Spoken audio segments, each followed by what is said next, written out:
আসসালামু আলাইকুম। আশা করি সবাই ভালো আছেন। বাংলাদেশ সহ সারা বিশ্বের জন্য অত্যন্ত উদ্বেগের বিষয় হলো যে করোনা ভাইরাসের মতোই আরেকটি ভাইরাস এটা ধরা পড়েছে এবং সেই ভাইরাসটি আসলে এটারও উৎপত্তিস্থল সেই চীনে, এবং গত 2 দিন আগে এই ভাইরাসে বাংলাদেশের একজন শনাক্ত হয়েছে এবং এই ভাইরাসের নাম হচ্ছে হিউম্যান মেটানিউমো ভাইরাস। চীন সহ পার্শ্ববর্তী দেশগুলোতে আতঙ্ক ছড়ানো হিউম্যান মেটানিউমো ভাইরাস HMPV বাংলাদেশেও শনাক্ত হয়েছে। এই অবস্থায় ভাইরাসটি নিয়ন্ত্রণে বিশেষ নির্দেশনা জারি করেছে হজরত শাহজালাল আন্তর্জাতিক বিমানবন্দর কর্তৃপক্ষ। সোমবার 13 জানুয়ারি বিমানবন্দরের নির্বাহী পরিচালক কামরুল ইসলাম দেশের সব এয়ারলাইন্স ও বিমানবন্দর সংশ্লিষ্ট সব পক্ষকে নির্দেশনার বিষয়ে চিঠি দিয়েছেন।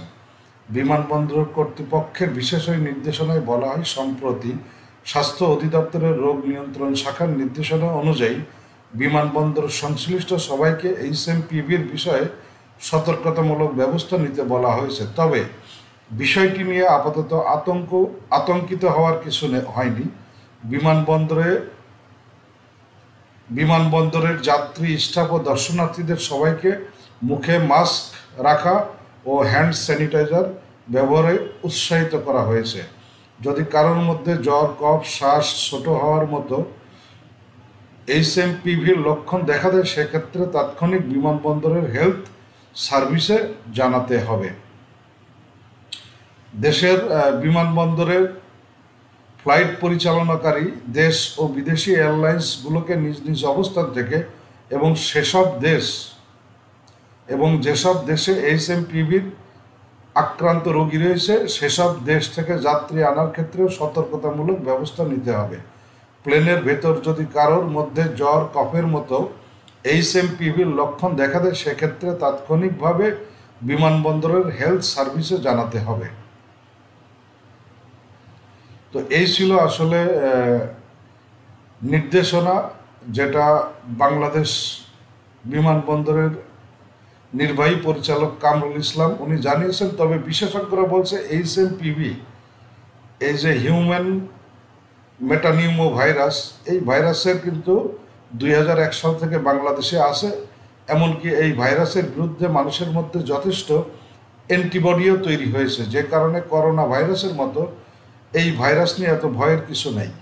যুক্তরাষ্ট্রের centre for disease control and prevention CDC বলছে 2001 সালে বিশ্বে প্রথম এই ভাইরাস শনাক্ত হয়, কিন্তু বিশেষজ্ঞরা বলছে হয়তো আরও অনেক যুগ আগে থেকে এই ভাইরাসের অস্তিত্ব ছিল পৃথিবীতে।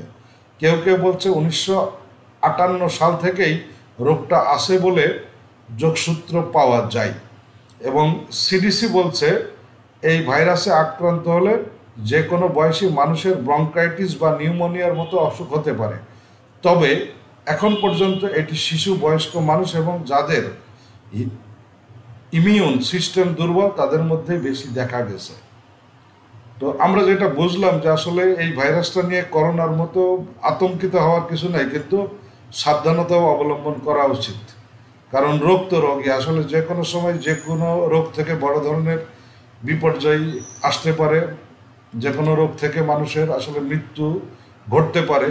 তো সেই কারণে আমরা চাই না যে আমাদের অসাবধানতার কারণে আবার আমরা নিজেরা ক্ষতির মুখে পড়ি বা ক্ষতিগ্রস্ত হই।